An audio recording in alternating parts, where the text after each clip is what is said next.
Senhor possa estar juntando, Senhor, palavra com palavra, acrescentando, Senhor, edificando, Senhor Deus, o conhecimento que vem do Senhor, o conhecimento do Senhor às nossas vidas, ó Pai. Para que possamos ser, ó Pai, impelidos, ó Pai, na direção de não somente conhecer o nosso Deus, mas de fazer a sua vontade e de andar nos seus caminhos. Tem misericórdia de nós, ó Pai, é o que nós pedimos, em nome de Jesus. Amém. Queridos, vamos abrir as nossas Bíblias em Efésios, capítulo 6. Efésios, capítulo 6, versos de 1 a 3.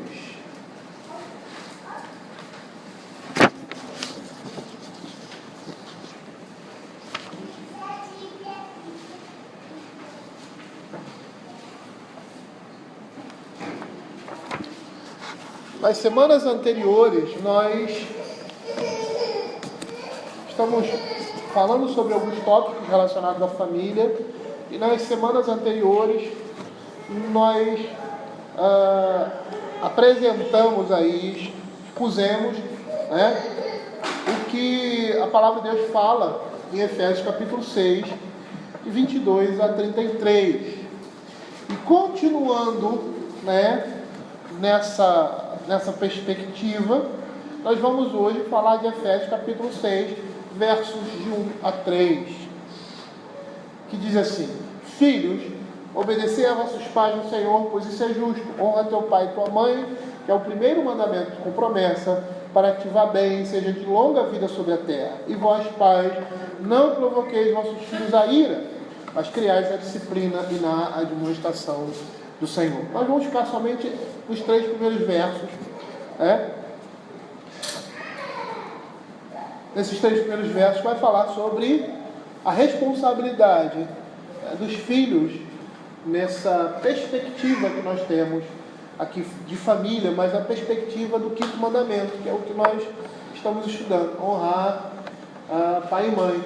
E todo o capítulo 6, capítulo 5, verso 22 ao capítulo 6, verso 9, vai falar sobre esse mandamento, a honra que se deve dar aos nossos pais.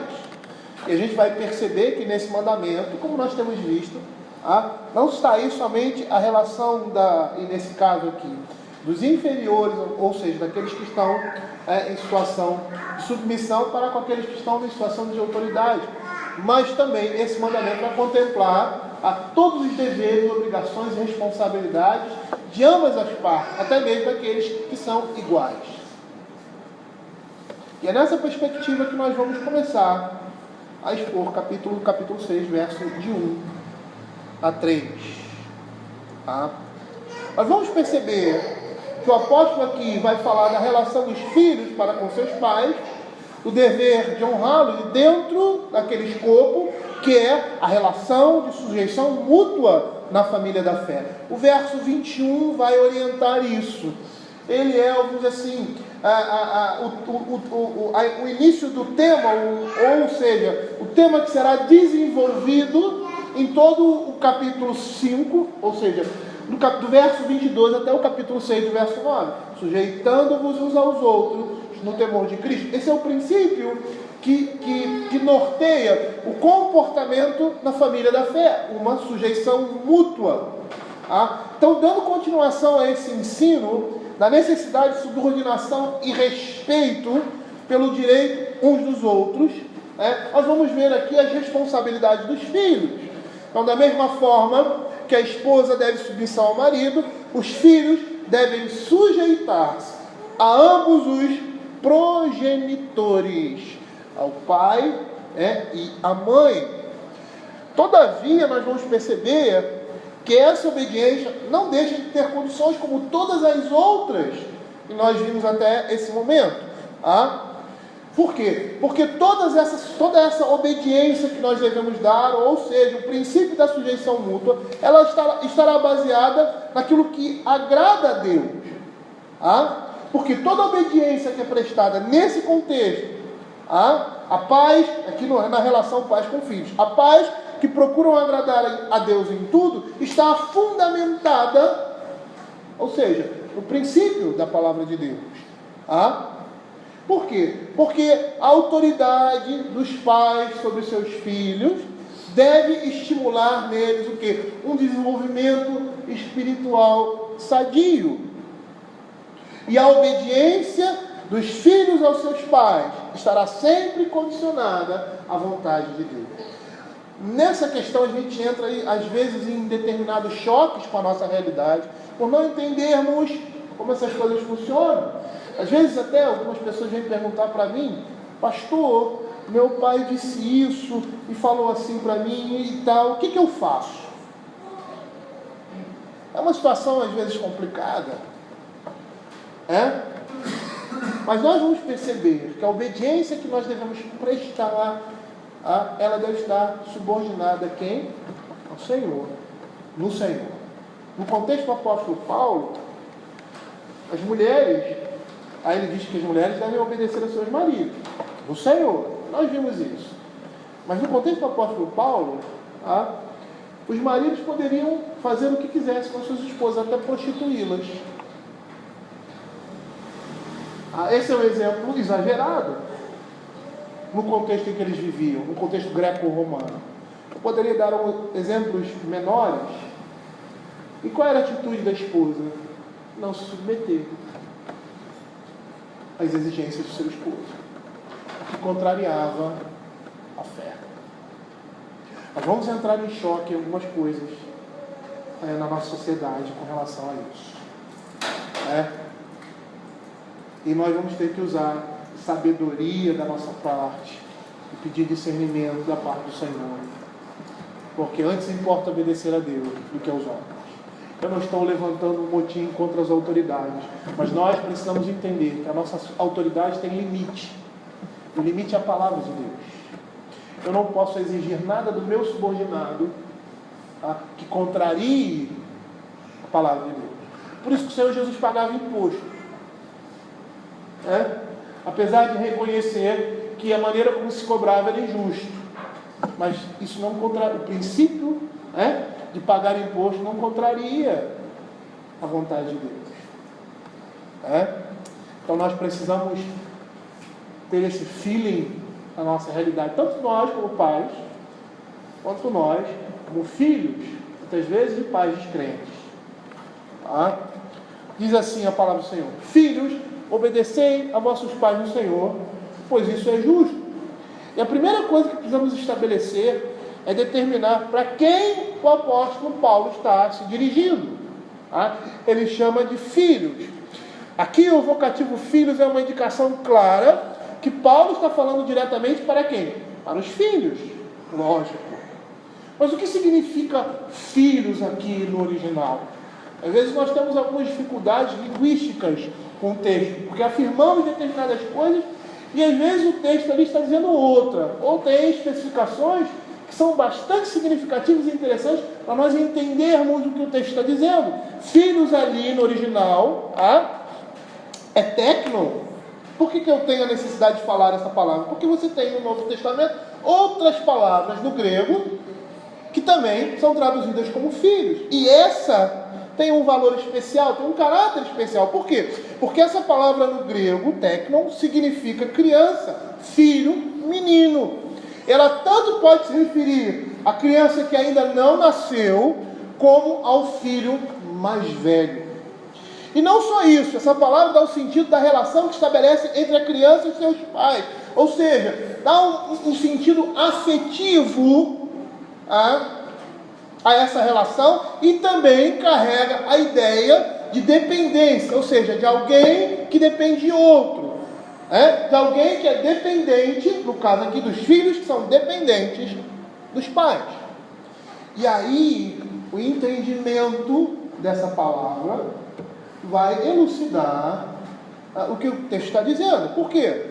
Porque filho aqui se estende a aqueles indivíduos que não somente são crianças, mas jovens que estão debaixo da dependência dos pais.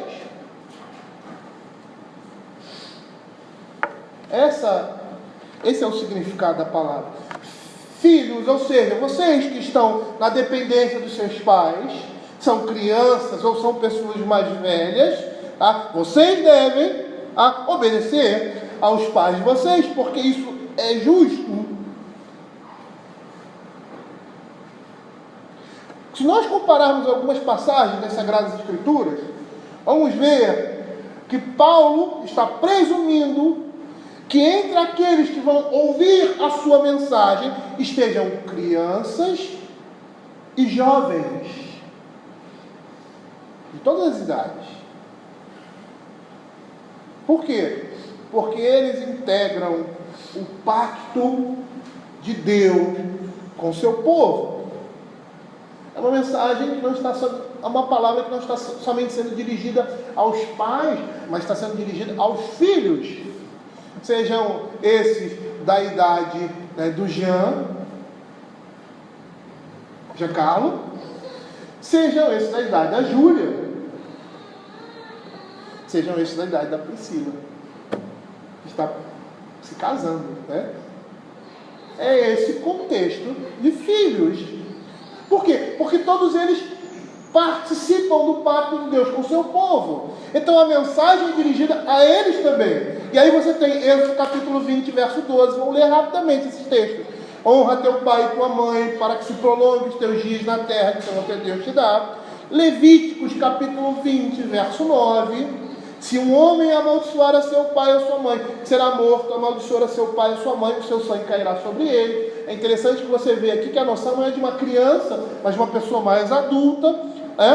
Provérbios capítulo 1, verso 8. Nós já estamos estudando, né? Temos uma parada, o livro de Provérbios, e nós vemos qual é o contexto de filho ali. Filho meu, ouve o ensino de teu pai e não deixe a instrução de tua mãe. Aí nós temos também Mateus 15, versos 4 a 6, que diz assim: porque Deus ordenou, honra teu pai e tua mãe, quem maldisser a seu pai e a sua mãe, seja punido de morte. Mas vós dizeis, se alguém disser a seu pai ou sua mãe, é oferta ao Senhor aquilo que podereis aproveitar de mim, esse jamais honrará seu pai e sua mãe.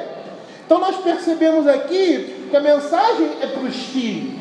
Os filhos, sejam eles pequenos, sejam eles grandes, eles devem ouvir essa mensagem. Eu gostaria de reproduzir aqui, literalmente, o que William Hendricks fala em seu comentário, comparando Efésios capítulo 6 com o restante das Sagradas Escrituras com referência a essa ordem de honrar pai e mãe. Olha o que ele vai dizer. Se Paulo estivesse conosco hoje, sem dúvida ficaria estupefato com o espetáculo de crianças que assistem à escola dominical e logo depois vão embora sem se importarem com o culto de adoração que vem em seguida. Ele tem uma mensagem direta e especialmente dirigida às crianças. A implicação é evidente, ou seja, que também os sermões de hoje devem ser de tal natureza que mesmo as crianças devem entendê-los e receber deles alegria, ao menos em certo grau, segundo sua idade. E em certas ocasiões, o pastor deve se dirigir sua atenção a elas. É por isso que não cabe no culto do povo de Deus, crianças saírem na hora da pregação. Isso não é bíblico. Nunca foi. E nunca foi também uma prática. Diga o meu ouvido, porque eu recebia muito beliscão da minha mãe, porque eu tinha que ficar quieto no culto e do lado dela. E nós vamos perceber que esse propósito de tirar as crianças do culto, tirar as crianças desse momento tão importante na vida delas, é uma artimanha da nossa carne para nosso conforto pecaminoso, e um instrumento de Satanás para matar os nossos infantes, como ele fez no passado, perseguindo ali a prole santa para não se desenvolver,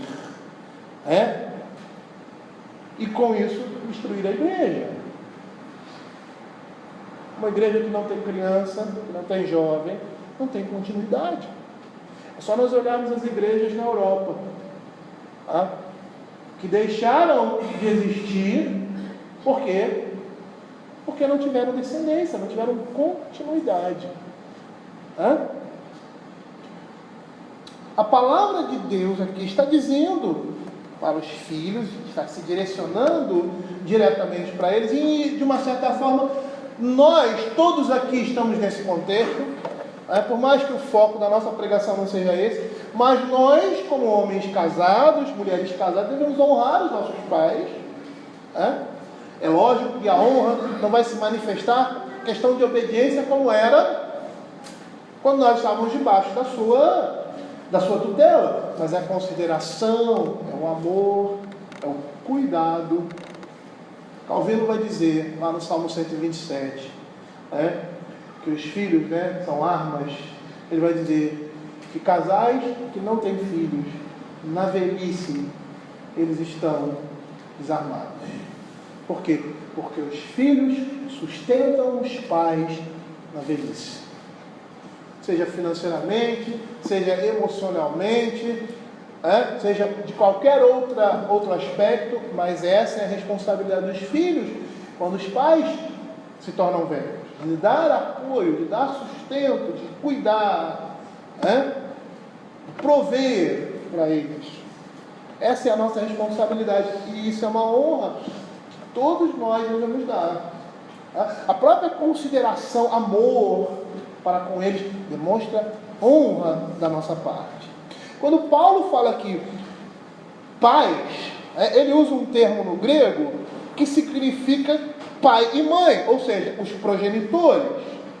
E é interessante nós percebermos essa diferença, porque no verso 4 ele vai chamar a atenção dos homens, ele vai usar uma outra palavrinha no grego que se refere somente a homens, que é pater.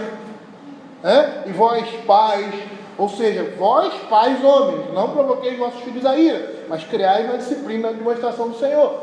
E tem todo um conceito aí por trás, Por quê? Porque o homem é o cabeça da sua família, ele é o pastor da sua família, ele é o responsável, Por mais que as nossas esposas passem mais tempo e ensinem mais a palavra de Deus a ele do que nós, porque passam mais tempo com ele, a responsabilidade é nossa, E ele chama, a palavra de Deus chama os homens a essa responsabilidade.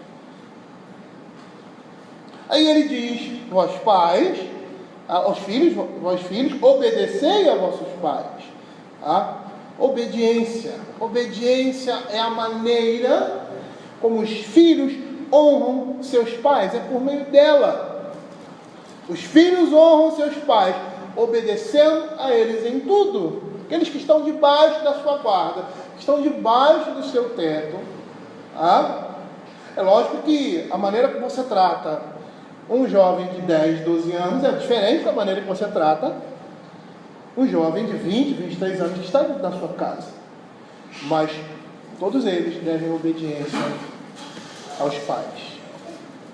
Lá em Colossenses, abram Colossenses capítulo 3, verso 20, diz assim: filhos, em tudo obedecei a vossos pais, pois fazê-lo é grato diante do Senhor. A obediência, isso que nós vamos ver aqui, a obediência é a evidência daquela honra que os filhos devem aos pais. E essa obediência, ela não deve fluir não só de um sentimento de amor, mas também de gratidão e estima pelos pais. E acima de tudo, de temor a Deus, de reverência a Deus, de obediência ao Senhor em primeiro lugar, porque a palavra de Deus está dizendo. Então a minha obediência deve demonstrar isso, deve demonstrar amor para com os meus pais, deve demonstrar gratidão para com os meus pais, deve demonstrar estima por eles, deve demonstrar acima disso, temor a Deus, porque é nesse princípio que essas relações estão sustentadas, sujeitando-vos uns aos outros no temor de Cristo. Calvino vai dizer com relação às esposas que elas não serão obedientes a Cristo se não forem aos seus maridos. E a mesma coisa serve para os filhos. Eles não podem dizer que são obedientes ao Senhor, senão são obedientes aos seus pais. E esse mandamento vai nos dizer, a Escritura vai nos dizer, que os filhos devem obedecer aos pais em todas as coisas. E em todas as coisas devem fazer a sua vontade e auxiliá-los. Aí quando você olha, né, dentro desse princípio, como é que você pensa? Geralmente, eu falo até por mim, a nossa cabeça pensa com o nosso pecado. Ela não tem, quando falar, tem que obedecer em tudo aos pais. Pronto, você acha que você é o dono da vida dele, né? E que tudo que você disser para ele, ele vai ter que fazer. Só que não é bem assim. Nós devemos lembrar que a nossa autoridade está submissa à autoridade de Cristo. Eu não posso exigir do meu filho aquilo que a palavra de Deus não exige. Por isso que ele diz: não provoqueis vossos filhos a ira, mas criai-os na disciplina e na admoestação do Senhor. Porque quando a nossa relação com os nossos filhos não tem esse fundamento, nós estaremos provocando os nossos filhos a ira. Porque a maneira como nós instruímos e ensinamos nossos filhos não tem parâmetro. Nós somos sem parâmetro, se o parâmetro não for a palavra de Deus. Não é um critério. Nós não temos critério se a palavra de Deus não estiver permeando essas nossas relações. Então a maneira como nós devemos pensar, mesmo porque o contexto do apóstolo Paulo aqui é completamente diferente do nosso. Não é tão diferente, né? Mas é peculiar ao nosso.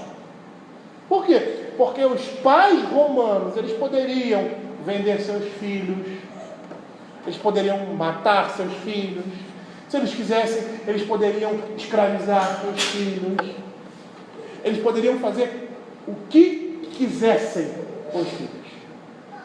Era o pater potestas, poder dos pais. Mas não é assim. Conosco também não é assim. Nós temos autoridade sobre os nossos filhos, mas a nossa autoridade está fundamentada na autoridade do Senhor. A santidade de Deus. Nós poderíamos dar alguns exemplos de ordem dos pais que devem ser seguidos. Aqueles mais novos, né, os menorzinhos, guardar seus brinquedos, suas coisas. Para aqueles mais velhos, dando alguns exemplos, não vou ser exaustivo, dizer que não quer que você ande com certas companhias, mandar você estudar e você não fazer isso, ficar enrolando,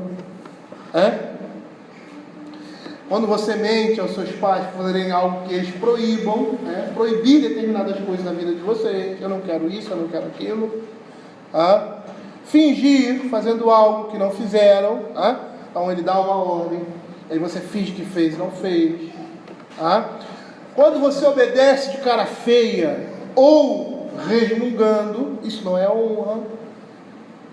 Quando mandam você fazer algumas tarefas no lar e você se nega, reclama ou finge fazê-las, ou quando eles determinam horários, lugares e companhias e você não se submete.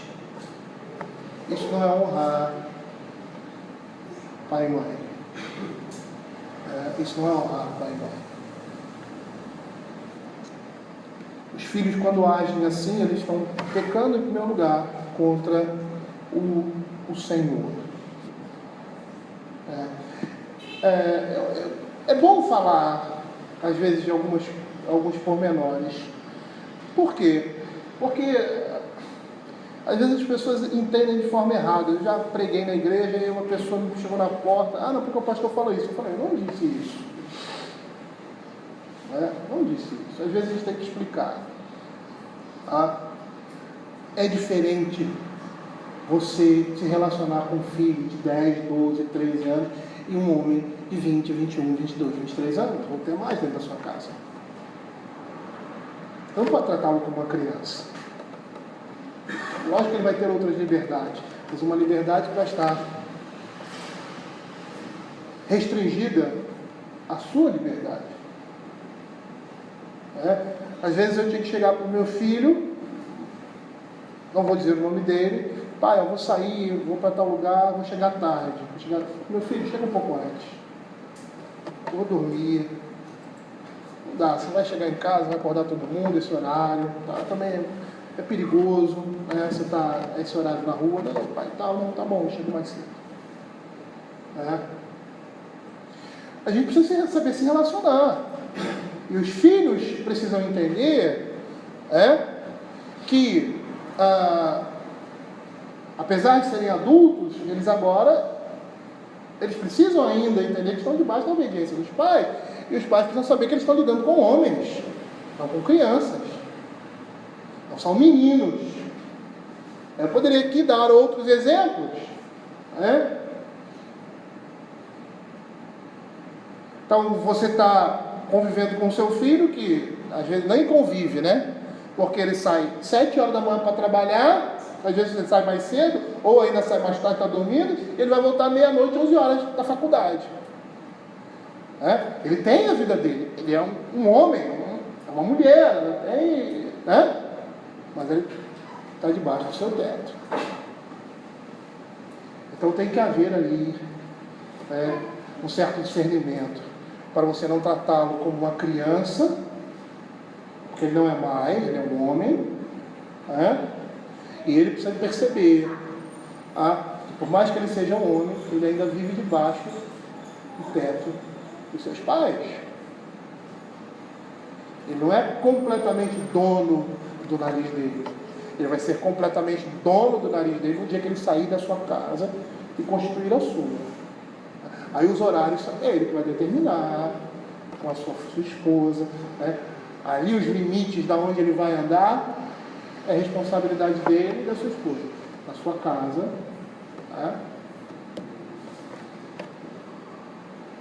Ele vai ter que saber lidar com essa situação, porque por mais que ele seja um homem, ele agora está debaixo, ainda melhor dizendo, debaixo da responsabilidade moral e espiritual dos seus pais. Paulo vai dizer que esta obediência é justa, porque é no Senhor. Ou seja, o que significa isso? É determinada e estabelecida por Deus. É a lei de Deus. E quando ele fala no Senhor, ele está falando dos limites, como nós falamos anteriormente, para as autoridades constituídas por Deus. E esse limite é o próprio Deus. A obediência dos filhos é ordenada por Deus, mas os pais devem ser obedecidos somente na medida em que o dever dos filhos em relação a Deus não seja prejudicado, pois este vem em primeiro lugar. Então o pai não tem autoridade de exigir ou de pedir alguma coisa para o seu filho que contrarie a vontade de Deus, seja pecado. Isso em idade nenhuma. Olha o que Calvino vai dizer. Ele diz assim: se é mandamento de Deus que os filhos obedeçam aos seus pais, seria errado que eles fossem afastados de Deus por cumprirem isso. Nós temos muitos problemas difíceis de resolver entre pais e filhos, quando os pais não são crentes. Muito complicado. Muito complicado. Por quê? Principalmente aqueles que são mais adultos. Por quê? Porque os pais não têm essa autoridade sobre os filhos, menores que sejam, de exigir deles alguma coisa, ou conduzi-los em um caminho que seja contrário à palavra de Deus. Só que na idade da infância, isso é mais fácil. A idade adulta, aí a coisa começa a complicar. Principalmente quando entra aí a questão ou do julgo desigual ou da conversão na idade adulta. E às vezes nós temos esse problema até mesmo entre os crentes. E nós, pais, precisamos saber que acima de nós está o Senhor. E nós estaremos colocando os nossos filhos em uma situação difícil. E se eles nos obedecerem, a responsabilidade, o pecado deles é sua. E se você for crente, é uma dupla falta. É uma dupla falta. A Eclesiastes diz que Deus criou tudo perfeito, o homem criou o caos. É isso que acontece nas nossas relações hoje, por causa do pecado. A atitude correta do filho é obedecer aos pais, porque o Senhor assim ordena. E é justo, porque a simples razão de ser, é Deus quem diz, é Deus quem é o juiz, é Ele o Senhor de todas as coisas, é Ele que determina o que é justo e o que é injusto. Por isso, quando um filho desobedece aos pais, ele está desobedecendo e contrariando a Deus. Perceba como essa mensagem ela alcança os filhos de forma diferente. Na idade infante, você vai dizer isso para o seu filho. Você vai me obedecer, se você não me desobedecer, você vai pecando contra Deus, você vai ser disciplinado. Com o filho mais velho, essa mensagem também é apropriada. Ou seja, se você me desobedecer, você está pecando contra o Senhor. É pecado primeiramente diante de Deus, porque você está contrariando a sua vontade, a sua palavra. Quando Cristo dá essa ordem, esse mandamento, ele está exibindo a sua sabedoria e o seu amor. É lógico, e isso é algo que nós precisamos entender, a maneira como nós lidamos com os nossos filhos em determinadas fases é diferente. A maneira como você lida com um filho de 4, 5 anos é uma, a maneira que você lida com um jovem adolescente é outra, e a maneira que você lida com um jovem mais velho é outra.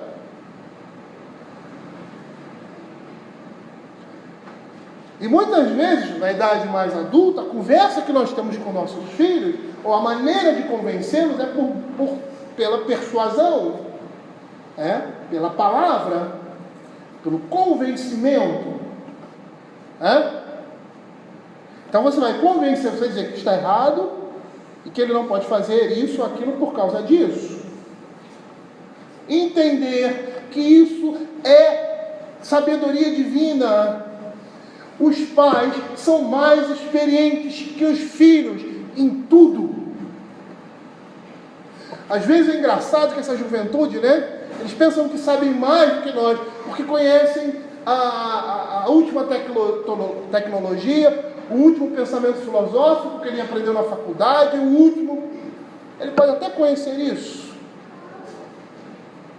Mas o seu pai, por mais ignorante que seja, ele tem algo que você não tem, a experiência, a vivência, porque ele viveu tudo isso que você viveu, que você está vivendo.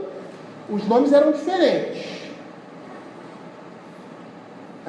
Os teóricos eram diferentes, mas no final era a mesma coisa.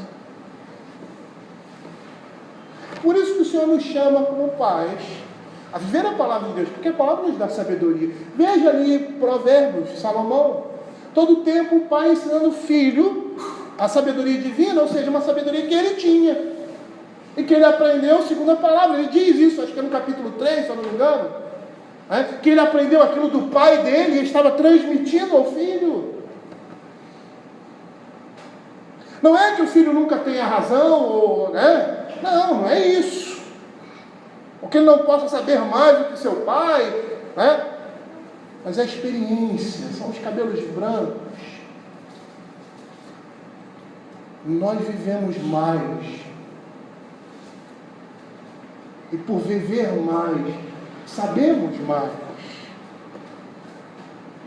da vida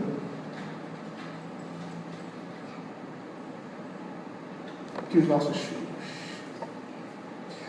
A gente sabe que às vezes essa matemática não funciona. E não funciona por quê? Não funciona porque esses homens que deveriam ser maduros e conduzir a família são imaturos, porque desconhecem o caminho do Senhor, porque viveram completamente fora desse caminho e fora de uma graça comum, de um conhecimento natural do Evangelho. Daí não apresentam essa sabedoria, mas não é assim. Ordinariamente não é assim. Isso representa a sabedoria divina. Os pais têm mais experiências, em via de regra sabem mais, são mais sábios que os filhos. Pelo menos na igreja deveria ser assim.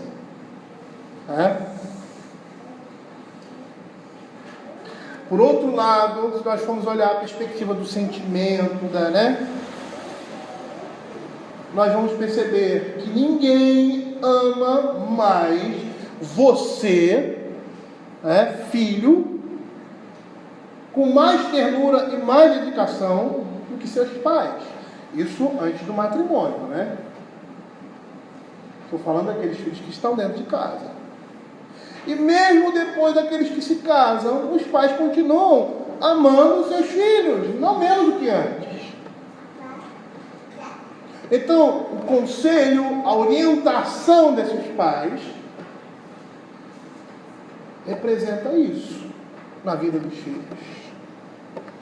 Infelizmente, a gente não tem visto muito isso, Porque a estultícia que está ligada ao coração da criança, quando ela não é tirada, ela cresce. E aí você vê homens adultos estultos,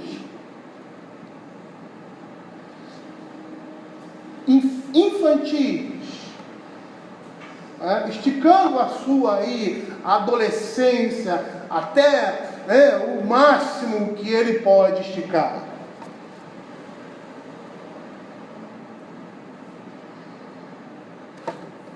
Mas não é para ser assim. Esse não deve ser o padrão na igreja de Deus. Por isso, agora o apóstolo Paulo dá o fundamento daquilo que ele ordena anteriormente. Honra teu pai e a tua mãe, que é o primeiro mandamento com promessa, para que te vá bem e sejas de longa vida sobre a terra. O fundamento para a obediência aos pais são os 10 mandamentos. E nós precisamos entender que esse preceito vai compreender todos os deveres e afetos pelos quais a afeição sincera e o respeito dos filhos a seus pais podem ser expressos. Paulo está direcionando a honra à obediência, mas nós vamos perceber que honrar é mais que obedecer, vai muito além disso. E nós percebemos que quando Paulo diz que os filhos devem honrar os pais, o mandamento quer apontar para uma atitude interna do coração. Por quê? Porque toda obediência egoísta, relutante ou sob terror, nesse caso deve ser descartada. Deve ser colocada de lado, porque honrar vai significar amar, acatar de forma muito elevada, mostrar um espírito de respeito e consideração. É isso que honra vai demonstrar. E aí, nesse princípio, nesse conceito, nós podemos citar aqueles filhos mais adultos que têm vergonha de seus pais por terem menos estudo que eles. Eles se envergonham deles. Isso não é honra.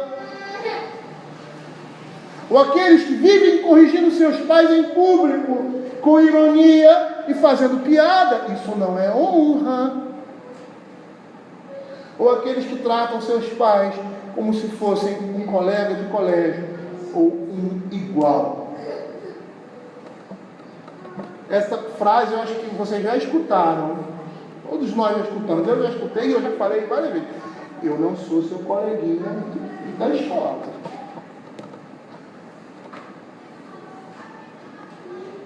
Nós precisamos entender isso.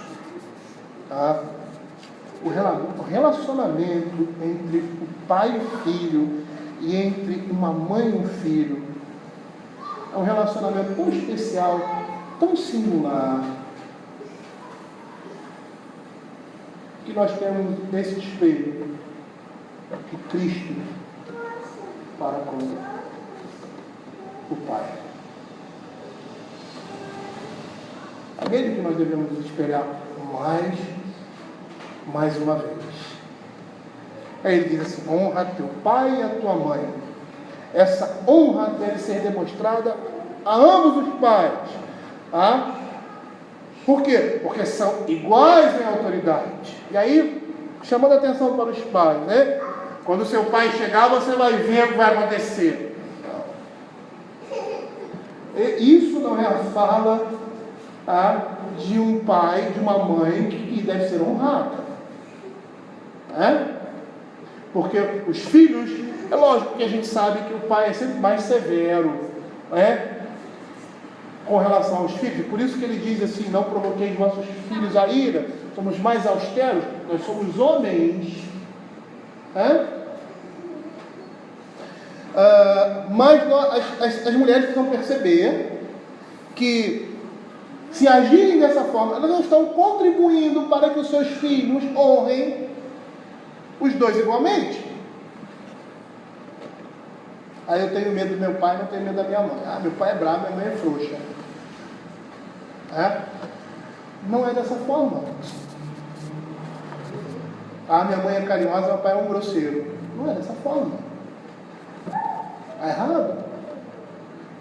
Mesmo porque a palavra aqui, criar, no verso 4, pais, não provoquei os filhos a ira, mas criar a disciplina e na demonstração do Senhor. Ele está falando de disciplina e vara, está falando de instrução bíblica. Essa palavra aqui era a palavra usada para ama, era a ideia de uma ama que cria e amamenta cuidadosamente uma criança. Calvino vai dizer que o pai não pode ser reconhecido pura e simplesmente por austeridade, por severidade, quando expõe esse texto. Lógico que nós somos homens, nós somos mais duros, mais severos, né? A mulher é mais mole e tal, e isso é assim, é algo que complementa um ao outro. Eu me lembro, como se fosse hoje, uma vez, os meninos eram adolescentes, né? E aí tinha a época do Orkut, e a Simone precisou viajar, não sei o que era, eu fiquei um final de semana em casa com os meninos, por uma necessidade. E aí quando a mãe voltou, foi uma festa, ele colocou no Orkut assim: se não fosse a minha mãe, lá em casa seria um quartel. Porque não é toque de caixa, meu filho. Comigo é toque de caixa. Não tem esse negócio de ficar amolecendo pelo meio do caminho, não. E eles sabiam disso. E a tendência é você, às vezes, exagerar nesse ponto. Então a mulher vem aí e dá aquele tom, né? E dá aquela amenizada e faz com que as coisas, né, nem sejam em demasia, né, complacentes demais, nem seja duro demais. Aí esse equilíbrio. Tá? Por quê? Porque os filhos precisam entender, saber que eles devem honrar igualmente os dois, pai e mãe. Honra teu pai e tua mãe. Ele fala que é o primeiro mandamento com promessa. Segundo Calvino, as promessas anexadas ao mandamento se destinam a atrair-nos para que nós pudéssemos obedecer com mais disposição a palavra de Deus. Robert Hollock, professor de teologia em Edimburgo no século XVI, ele diz o seguinte: Paulo nos leva a obedecer, porque esta é a coisa certa a se fazer, e depois nos incentiva com uma promessa. Portanto, somos incentivados a ouvir nossos pais, porque isso é certo em si mesmo. Mas se não quisermos fazer isso por essa razão, então devemos ser incentivados pela promessa. Se estivermos indispostos a ouvir até mesmo a promessa, sofreremos as consequências mencionadas em Êxodo 21:17, que diz assim: quem amaldiçoar seu pai e sua mãe será morto.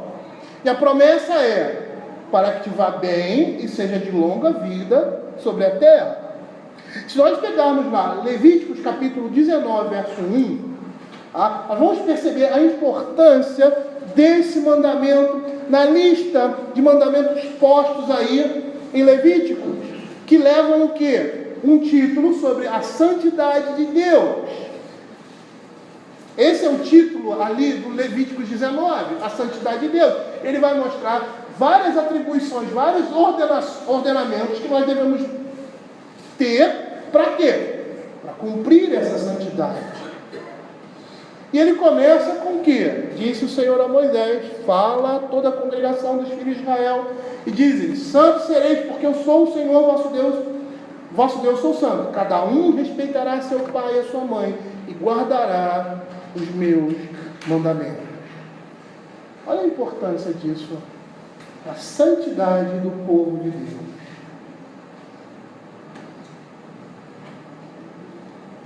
E por que dessa importância? Porque quando nós obedecemos esse mandamento, a Bíblia está dizendo que nós vamos ter uma vida longa e abençoada na terra. Eu já citei o que significa terra na perspectiva ali do povo do Velho Testamento. Terra significa porvir, Canaã prometida. Mas nós vamos perceber também, como também já mencionei, que esse mandamento se refere também a esse mundo. Por quê? Porque quando nós obedecemos esse mandamento, nós vamos ter uma vida longa e abençoada na terra. É verdade, e temos que considerar isso, que a obediência aos pais e a desobediência não será o único fator que determina a extensão da vida de uma pessoa. Porém, será um fator importante.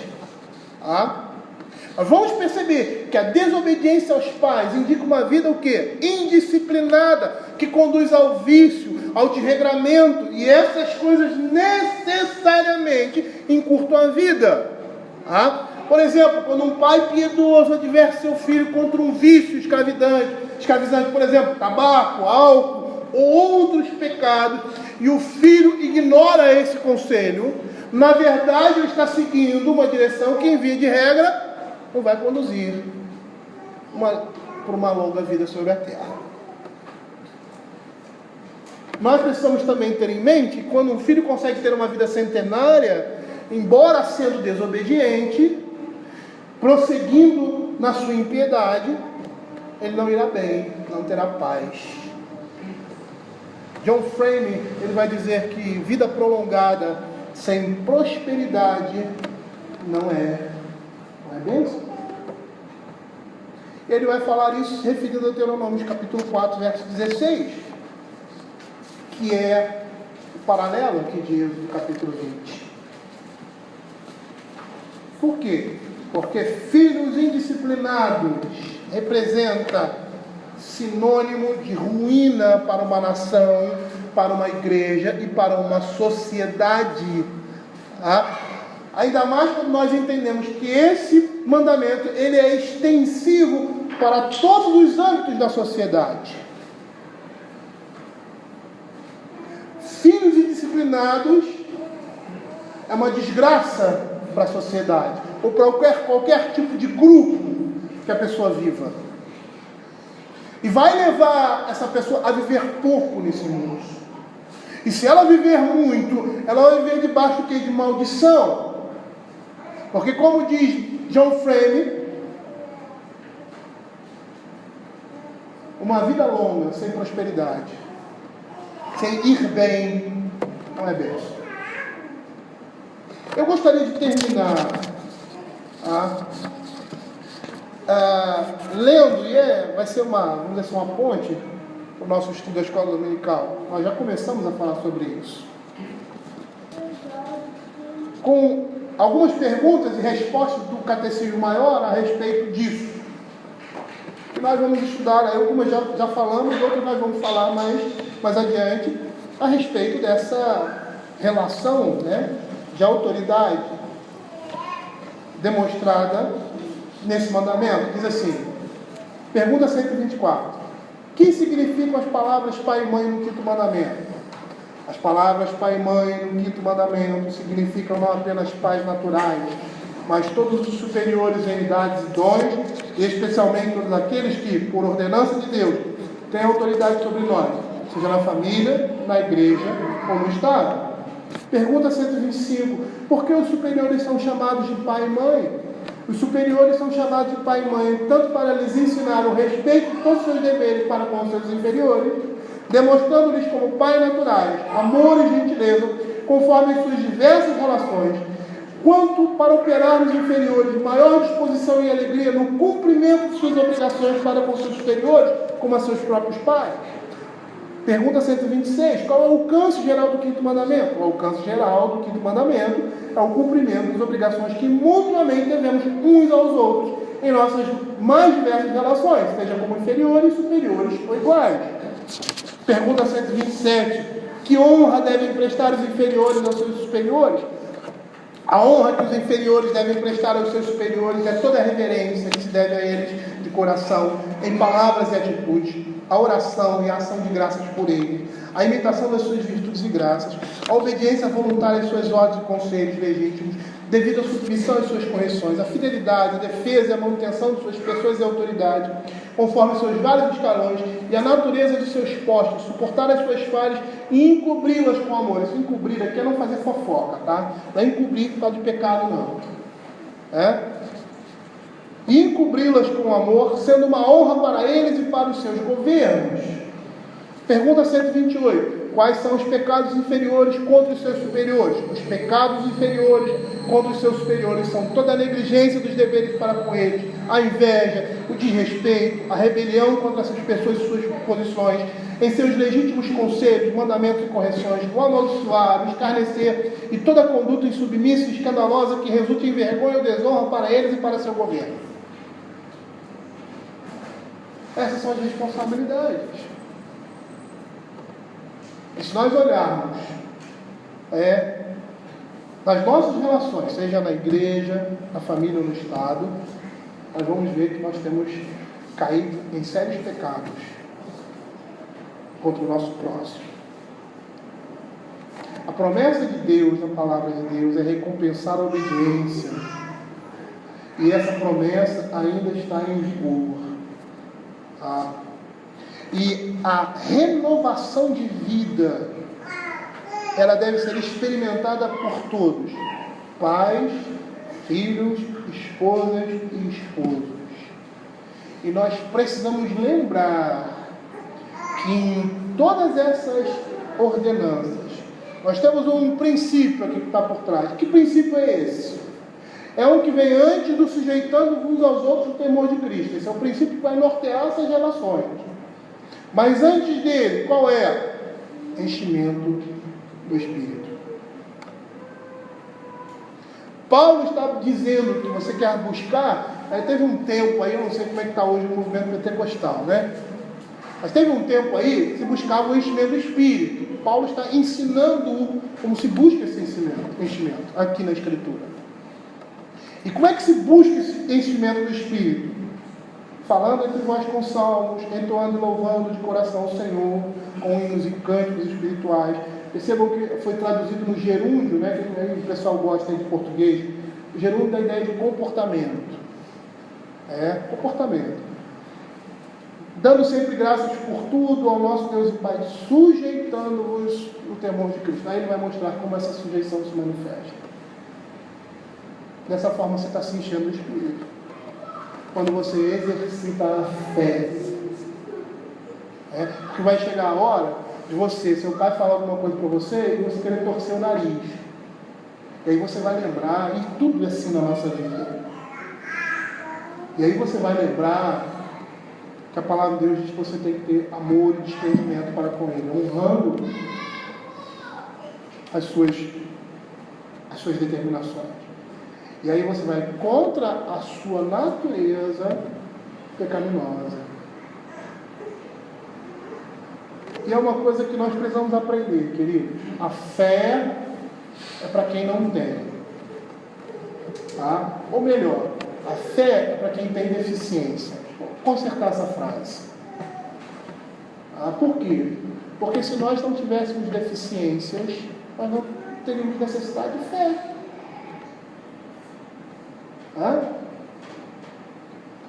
Nós vimos, estamos estudando isso em Hebreus, que todos eles, e é interessante que ele está falando sobre incredulidade, todos eles inicialmente falharam. Inicialmente, quando o Senhor os chama, né, há uma tarefa, há uma ordenação, eles dão um passo atrás. Abraão disse, como diz a Escritura, não duvidando do poder de Deus: Senhor, eu tenho 90 anos, como é que eu vou ter um filho? Eu tenho quase 100 anos de idade. A Escritura diz que ele não creu por incredulidade. Nós vamos perceber que todos os outros ali, Sara e todos os outros personagens, no momento em que são chamados a exercer a sua fé, eles dão um passo atrás. Mas porque não eram incrédulos e descrentes, eles subjugam a sua natureza humana e partem em direção àquilo que Deus falou. E essa vai ser a diferença desses homens para o povo de Deus no deserto. Eles eram incrédulos, mas esses não, eram crentes. Como crentes, precisavam exercer a fé. E é assim a nossa vida. Nosso corpo, a nossa mente vai querer uma coisa, mas o Espírito que habita em nós, nosso coração, vai dizer outra. E aí o seu coração vai seguir o quê? Vai seguir o que o Espírito de Deus está falando para você. Isso é fé. Nós sempre seremos chocados com essa realidade. Porque quando passamos por uma situação em que aquilo não é mais problema para nós, a nossa própria carne e o próprio Satanás não vamos tentar mais com relação a isso. É como se ele dissesse: isso não vai dar resultado, ele já passou desse nível, vamos tentar uma coisa maior. E é assim que funciona. E toda vez você vai ter que exercitar a sua fé. Porque a primeira coisa que vai vir na sua mente é a dúvida. Por isso a pregação é tão importante, por isso a massificação da palavra de Deus é importante. Por quê? Porque você vai cometer um pecado, você vai olhar e vai se envergonhar dele profundamente, vai dizer assim, você não. Satanás vai dizer assim para você: você não merece o perdão de Deus. Você está no inferno. Ninguém mais vai te aceitar. Você é um miserável. É um desgraçado. Realmente é. Mas você vai olhar para a palavra de Deus e a palavra de Deus não vai dizer isso. Como diz que o Senhor não isenta o culpado, mas exerce a sua graça. E aí você vai precisar lembrar na Escritura: se eu confesso o meu pecado e deixo, eu alcanço misericórdia. Se eu confesso o meu pecado, o Senhor vai me purificar, não só dele, mas de toda e qualquer injustiça. Isso é exercício de fé. É por isso que nós precisamos ouvir a palavra de Deus, ser massificados com ela. Por quê? Porque no momento da provação, no momento da dificuldade, nós precisamos lembrar e confiar no Senhor, apesar das circunstâncias e dos momentos em que você está vivendo, dizer completamente contrário. Mas você deve crer na palavra de Deus, porque ela é a única verdade.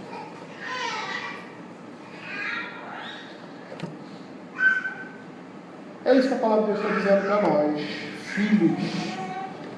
Devemos obedecer aos nossos pais, porque isso é grato, agradável, é bom, é santo, é justo diante do Senhor. Vamos orar. Senhor, queremos te agradecer, ó Pai, pela tua palavra.